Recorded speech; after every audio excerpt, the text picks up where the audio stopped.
This is a Brewster Lychee tree. These trees were planted about 20 years ago, back in around 1990. The Brewster Lychee was the first lychee that was introduced into Florida back slightly before the turn of the century by the Reverend William Brewster, who was a missionary in China. The Brewster fruit is the latest variety of lychee fruit to ripen. They have a large seed, but they have a really delicious, they're very juicy, and they have a wonderful flavor to them. One of my problems, one of my problems when I'm harvesting this fruit is I tend to eat every other fruit that I pick. Anyway, you've all heard the expression, the low-hanging fruit.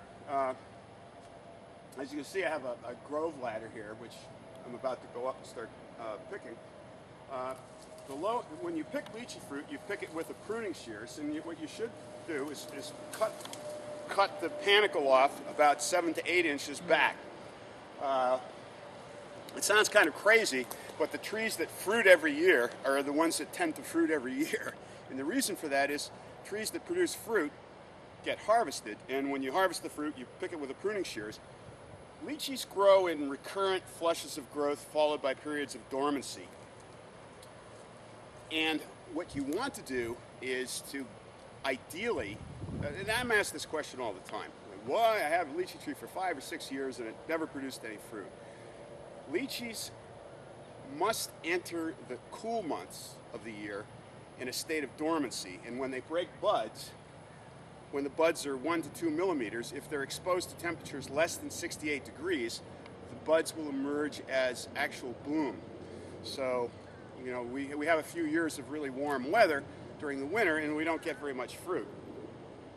So, by pruning the tree in the middle of post-harvest pruning, as we would say, in the middle of July, what you're doing is you're resetting the growth flush clock to a known point in time.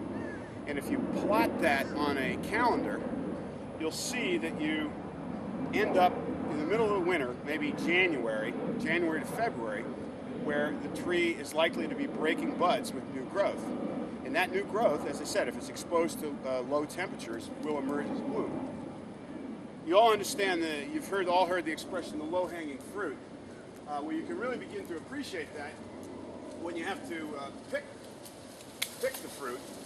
And also expressions like don't bet the farm and don't count your chickens before they hatch. Anyhow, what you want to do is, I'm going to go up the ladder here. What we're going to do with this tree is to pick all the fruit, and later on we're going to prune this tree, and we're going to open up the inside of the tree so that sunlight gets in the inside. The lychee fruit forms on the apical meristem, which is the new growth. So that's why it's very important to always prune lychee trees. And when you pick the fruit, you should prune back about 8 inches or so, like so.